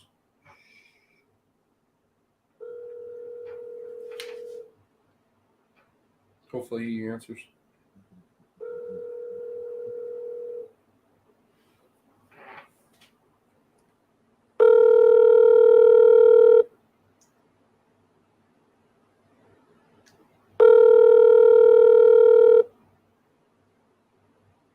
probably watching like screw you guys. Please leave your message for. Oh man, he didn't answer. Hopefully, I didn't just publicly put his number out there. Oh man, we all saw that, man. No. I didn't even think of that. That's probably not a good idea, huh? Sorry, Sergio. Love you, dude. Oh shit. Anyways, back to I what don't we have were a computer about. to see anybody tonight. So I ain't paying attention. What were you saying, Rob? I said I don't have none of my stuff open tonight to see who's commenting or anything. Ah, all righty then. Anyways, oh, we got a message. Anyway, so we're at Boise at that shitty hotel. We decide, you know what, we're going to make that trip down to Sergio. Sergio has us meet in a discreet, secretive location. It was actually a grocery store parking lot, but it was still awesome. It was still really awesome because it was like secretive, you know, and he's just like at this place at this time. And I'm like, okay, dude, here I go. You know what I mean? Yeah, you're expecting the message to self-destruct within like 30 seconds or so. Yeah. All right. So Sergio's like this super positive guy, right? You guys all know. You've read his posts. I'll be right back. I got to take a number 1. So hold on. I hope it's liberating. What? It will be euphoric. Oh my god. Here we go. Sounds like the Sasquatch is butt humping the moon. So Sergio, as you all know, he's got a super positive guy, happiest smile guy. So we meet him at the parking lot. I decided to jump in with him and ride with him so Rob can ride up front. Eye of the Tiger is playing. And it's like, it's fitting. I could just see it, Sergio, the Eye of the Tiger, cruising down the road looking for some gold. But we got to an amazing spot, Sergio spots. It's super beautiful. And I mean, it just started making me laugh thinking about, well, let's see, what makes a camping spot great? Is there readily available wood? Is the scenery beautiful? Is there a river nearby? Is there gold in the river? Can I camp right to next to where I'm digging? Yeah. This one hit all of them. It was just amazing. You know, and I mean, I'm from Colorado, spent a lot of time wandering the mountains in Washington. I'm used to big jagged peaks and whatnot. And this place is like big rolling mountains. You think of rolling hills, this is rolling mountains. There's no trees. You can see all the, you know, little pokey rock outcroppings coming out of the hillside. It's too bad we didn't have more time. It would have been a great place just to go wander the hills and see what's there. And, you know, all the rock everywhere, that whole valley is river cobble, the whole thing. It's all dry. I mean, there's so much room to explore and test and play. And but he's got awesome, man. It's a different kind of prospecting than I'm used to, but it's awesome. But seeing him for the first time, I was expecting him to be closer to my height, you know, around the 6 foot area, you know, 5'10". You got this badass truck, just, you know, all jacked up and stuff. You go up, you're like, man, that's a bad truck. Hey guys, dude. He hops out in the little new coat. And I'm like, hey guys, I'm like, hey man, what's up, Sergio, we love you, bro. We love you, bro. Yeah, he had this really sick GMC. It was a 1500 decked out. I mean, this guy has such a beautiful truck, man. And he hops out, and he's about halfway of the truck's height. And we're like, what's up, dude? How are you, bro? What's up, brother? Yeah, that big old smile, man. Awesome. I'm like trying to hug him, but I'm like hugging his head. You know, like, hey, what's up, bro?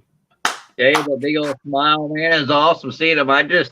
Everybody was different heights than I was expecting. Chris Hayes, he was a lot taller than I was expecting too. I mean, all you guys. For the first time in a long time, I actually felt small. And usually I'm the big one around here and everyone else is short. So now I kind of have a good understanding what half the people around here feel like. No, it was absolutely funny. I mean, I thought Arrow was a gremlin. I thought Sergio was this big tank. Here we go. Round two. Round two. Come Fight. on, sir. I want to get this guy on. I He's really probably want. watching. He probably is. He's probably like, you asshole. We got a comment that says, and you wonder why he didn't pick up the phone. Right? That's what I'm talking about. Oh, we're all taking the beat down tonight. We're all taking the beat down tonight. You gotta be Oh, a special guy to hang out with us. so anyway, so on our way from Boise to the secret location. I will say this: the location in which we figured out where Sergio's is get your mind right spot is definitely a get your mind right spot. Gorgeous area. Gorgeous. Everything that had to entail with his spot is absolutely phenomenal. I mean, if there wasn't, I don't think there honestly is. We got to camp in a meadow. A better spot than Sergio's Get Your Mind Right spot. And what's actually funny is me and Sergio talked about a shirt. And we're not going to do anything yet. We're not going to say anything yet because I'm just now getting back up on the orders. I'm just now getting to that point. But I'm going to make him – I have the shirt right there. Let me go grab it. Actually, I should grab it. No, maybe I shouldn't. It'd probably be a bad idea. Then people are like, I want that shirt. And I want that shirt. And it's like, no. But anyways, a get your mind right type of thing, you know, because with where he's at is just like a full-blown get your fucking mind right spot. You have no cell service. You have no, you know, it's just everything that you want in an ideal spot. He has plus some. Wide open skies at night, man, just gorgeous. I mean, yeah, it was one. I mean, we've seen trees and we've seen, you know, little waterfalls and we've seen rivers and went through Riggins. And that was beautiful. But Sergio's place, man, that was just absolutely gorgeous. Well, that's the thing. So on our way down from St. Regis to Boise, we stopped in a spot called Riggins, Idaho. I have to give credit where credit is due. Mr. Doug Morris, our very first PB group dig ever, when PB was first in its infancy, was over in Riggins, Idaho. That was our first group dig. And I tell you what, Riggins, Idaho is beautiful in itself. And then being able to meet beautiful people, people that you can call friends and enjoy for years to come is absolutely phenomenal. And so, Doug Morris, I appreciate you for showing me Riggins and you know, doing the PB group dig. That was absolutely awesome. B-Rad, Laura. But aside from that, so anyway, so we went down from St. Regis to Boise, and in the process, we stopped in Riggins. And it was kind of on a whim kind of deal, you know. We didn't have to stop in there, but I really wanted to show Aaron and Rob kind of what Riggins, Idaho is all about, because I had went down there and I absolutely just fell in love with the place. Mountainsides are so high up that you just get a cutout of the sky in certain areas. You don't get like a full open-end experience like Montana and other places, you know. It is a full-blown, you're in a canyon. And of course you have the Salmon River. You have the Little Salmon and you have the massive Salmon River.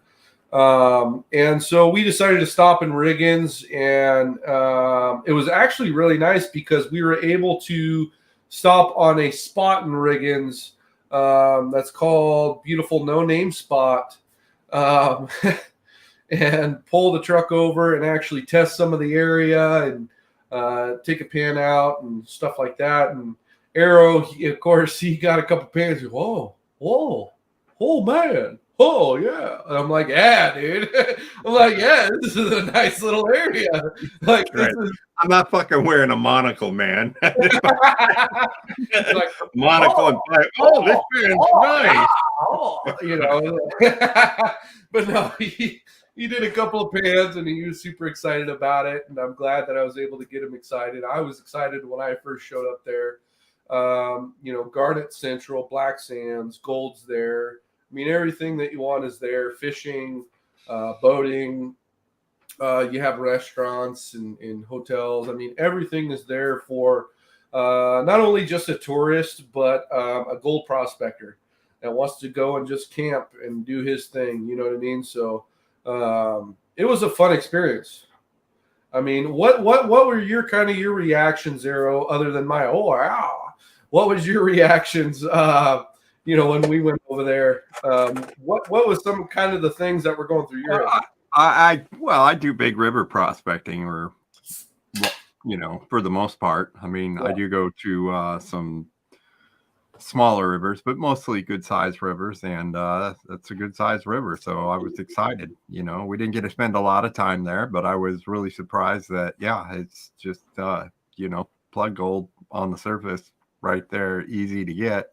I mean, I imagine with a little prospecting, you could find the concentrations better. But yeah, amazing garnet there, just this bright ruby red. I mean, I'm finding shards of larger pieces that are like the shard is big to me. So it's exciting. I mean, I love it. Going to the river looking for gold, there's not much more I'd rather do. So, I mean, it was fucking awesome, man.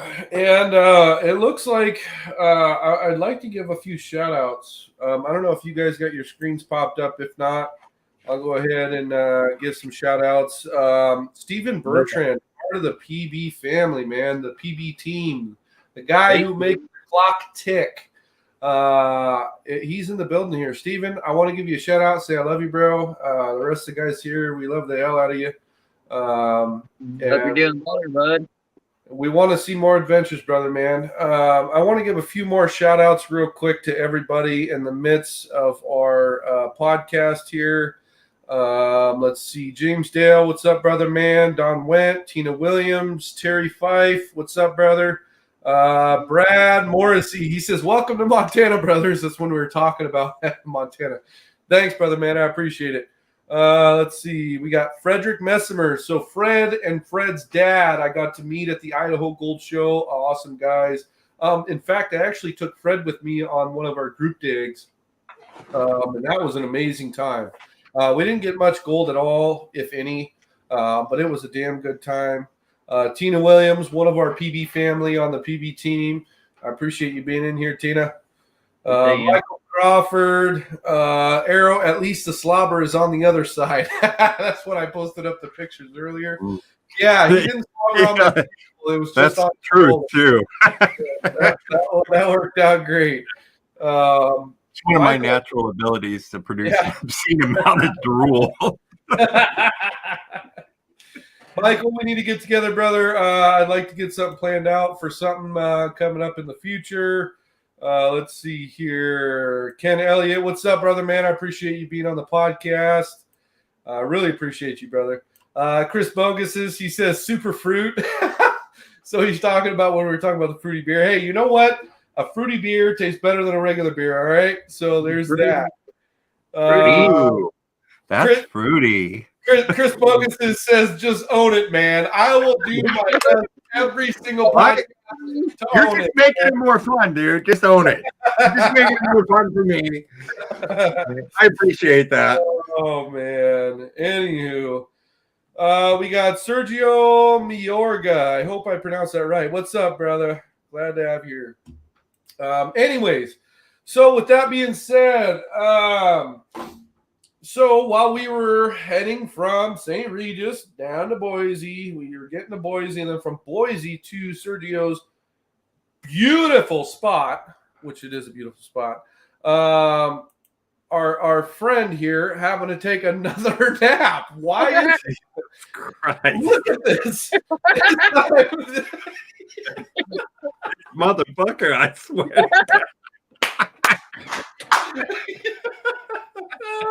Just wait till you see the first edition Only Pans. He just happened to take another nap, right? So, I mean,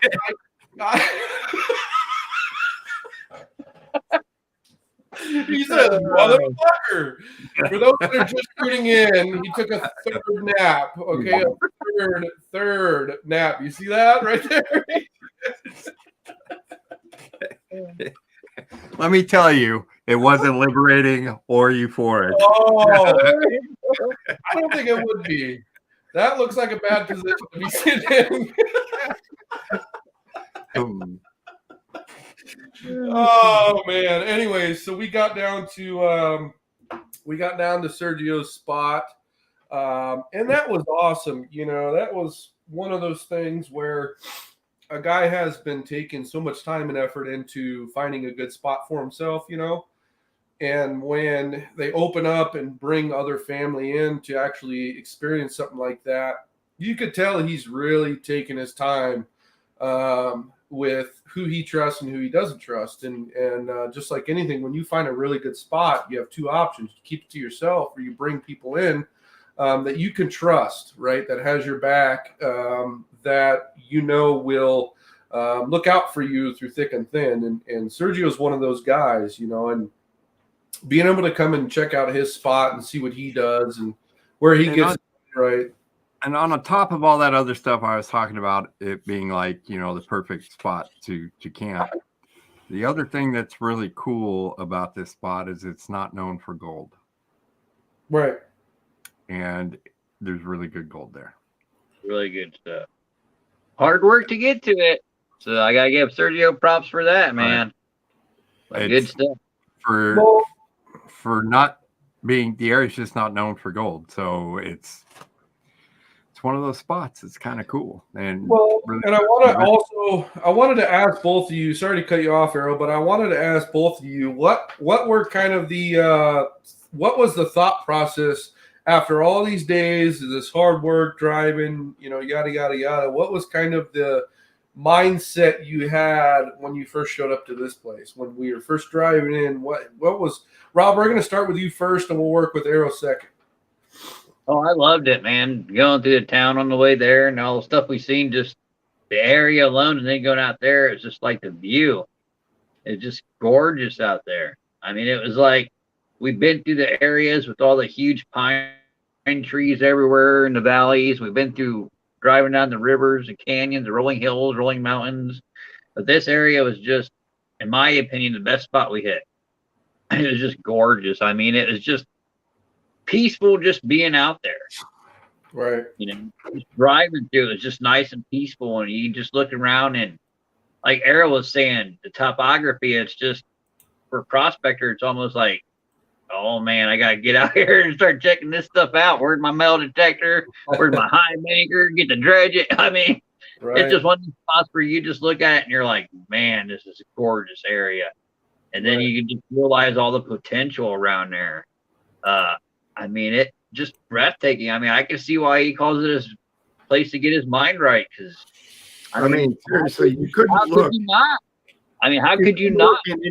You couldn't look in any direction and not go, ooh, I want to pan that. Yeah. Or just gorgeous view. I mean, it didn't matter which area you looked out there. It was just, you know, it's like, man, you just want to spend a couple weeks there. That's just exactly how I felt. I mean, every place we went on the trip had its own unique, you know, little, you know, just little caption to it that drawed you to that place. Yeah. But this one just like reached out and smacked you in the face, like, bam, you're here and you're gonna love it here. I mean, you do. I mean, and then Sergio just made it even better. I mean, he has that smile that just warms you up. You're just like, hey, what's up, buddy? You know, and personality. I mean, he's no different than he is when we're on the podcast or we're talking in a meeting or any other time. I mean, so well, that's the thing with, you know, I'm going to jump off topic for like 2 seconds, and I know you guys hate when I do that, but the thing is with the team we have, I know I've been negligent in the last couple of weeks with my seaside vacation and things like that, but at the end of the day, all of us have this type of like fucking aura to us, right? And all of us work in special fucking ways, and Sergio is one of those types of guys where you could have a shitty ass fucking day, right? A really bad day, and you can go and hang out with him, and he totally turns your day from a horrible day to a very good day. You know what I mean? Yeah, it's the sun's always shining. Yeah, and that's, you know, when he jumped out of his truck, 4'9", I'm just kidding. I love you, Sergio. When he jumped out of his truck and he's just like, ding, You know, he's like, oh yeah. I'm like, yeah, all right. Like, let's do it, you know. Like that beginning to that part of that trip that we did over to his claim and spending time with him, like that in itself, you know, finding those type of people in your life, that's what life's about. And you guys obviously know that more than I do, but I can't say that enough. For everybody watching, find somebody like that.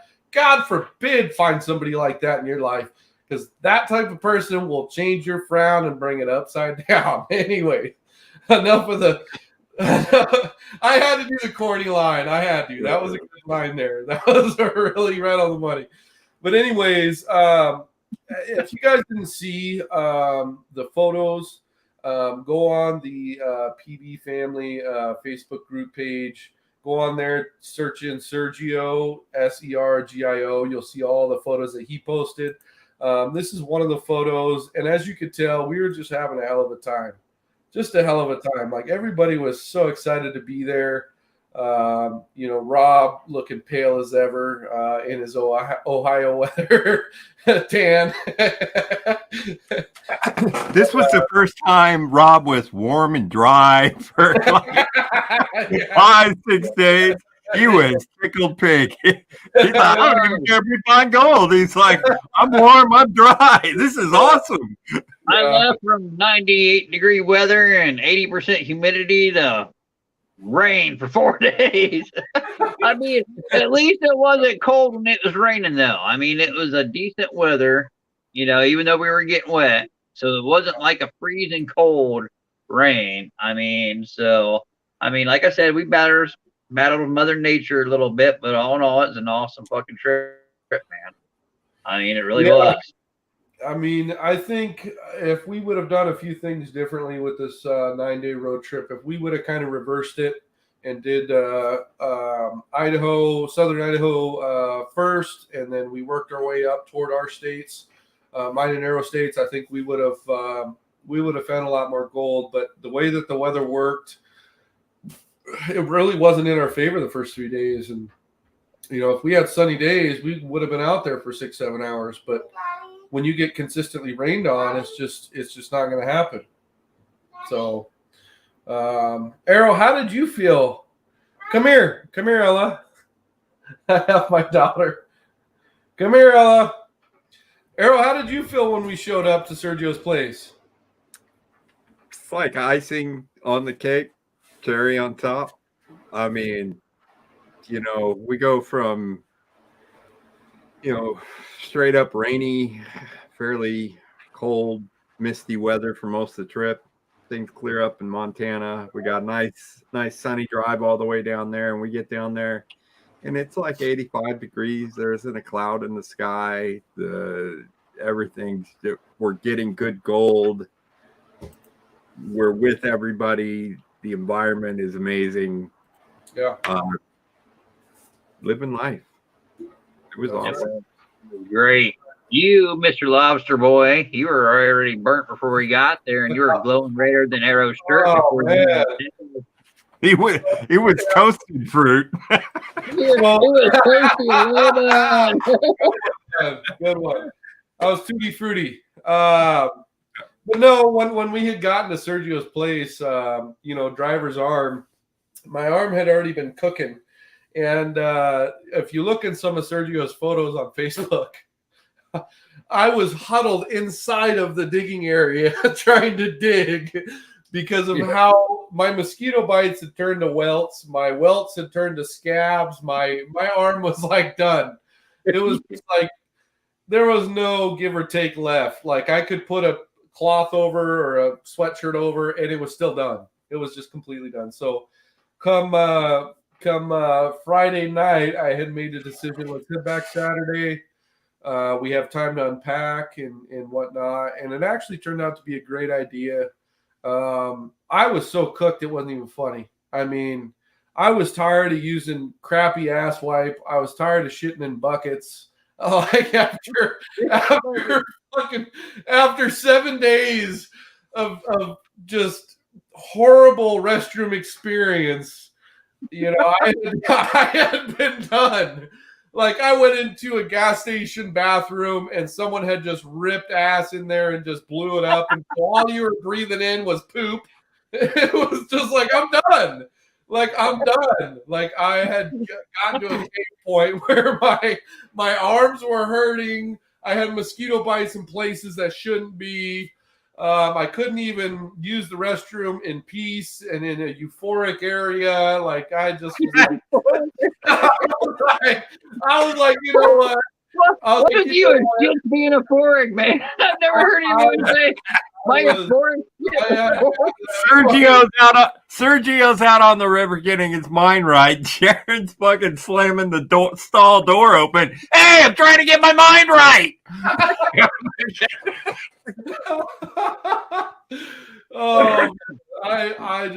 I had gotten done both externally and internally. I was done. You know, and I look at it this way. You know, we could have changed things differently in a few different areas, but at the end of the day, I wouldn't take anything back. You know, we had our high points, we had our low points, we had points where we didn't know what the hell was going to happen around the next corner, kind of deal. You know, our food situation, we had plenty of food, but I didn't want to cook. Nobody wanted to cook. I mean, we had plenty of food. The last night was a good dinner. The last night, yeah, Arrow ended up doing his special food in an aluminum bubble. I don't know what the hell. No, you put a bunch of shit in a fucking aluminum envelope, throw some beer, salt, butter, cook it on the fire. Yeah, no, the last night that we ended up having some dinner, it was really good. We had some vegetables, we had some potatoes, some sausage. It was really good. We ate pretty well throughout the road trip, I like to say. I mean, the biggest thing is trying to get set up quick enough. And by the time we got done setting up, we were kind of all cooked. You know, we didn't really want to put the extra in. I mean, we had burgers and, you know, we did dogs one night and this, that, and the other. I mean, we ate good, but we had one day in Montana where we went out digging, and that was the beginning of the end for Jaren. we all walked back. Where'd Jaren go? Yeah, I was out for almost 12 hours. Rob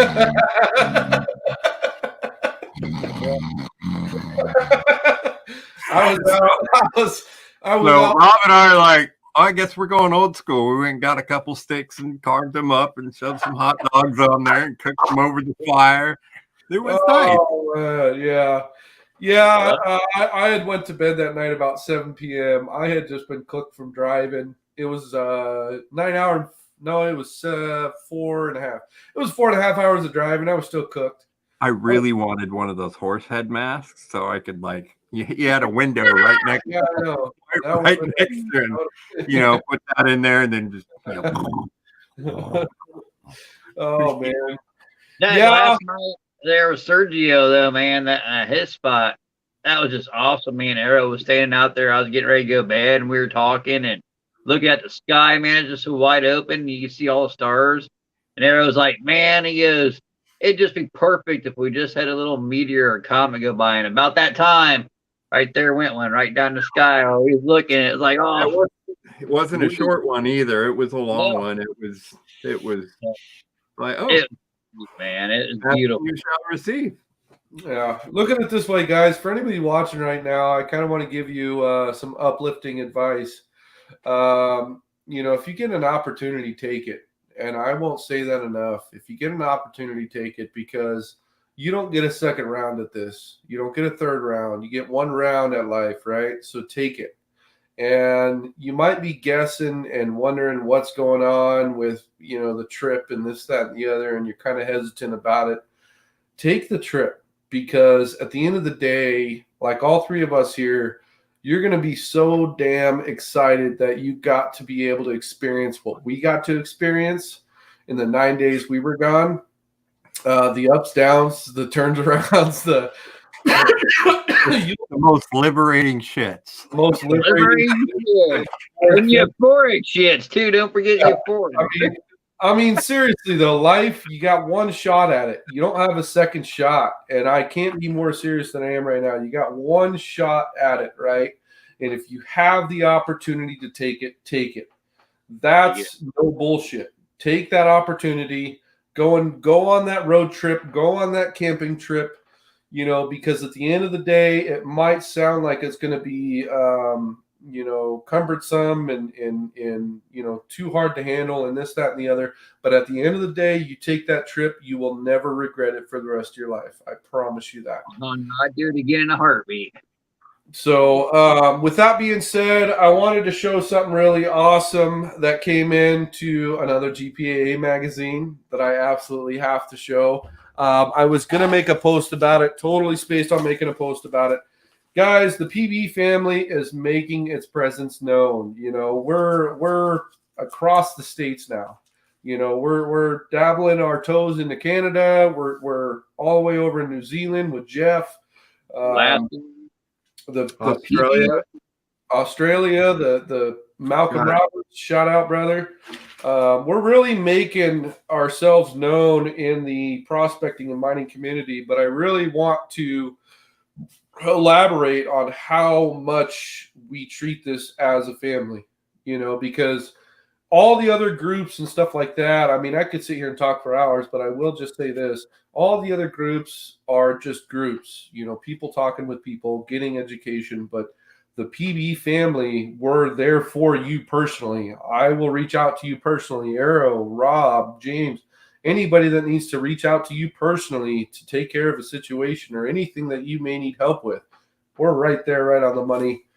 And that's no bullshit. So with that being said, I want to show you this one thing, and then we'll go ahead and jump off. So if you look here, our good friend Austin from, what is that above? What is that, guys? What does that say, Arrow? I do believe it says Prospecting Buddy.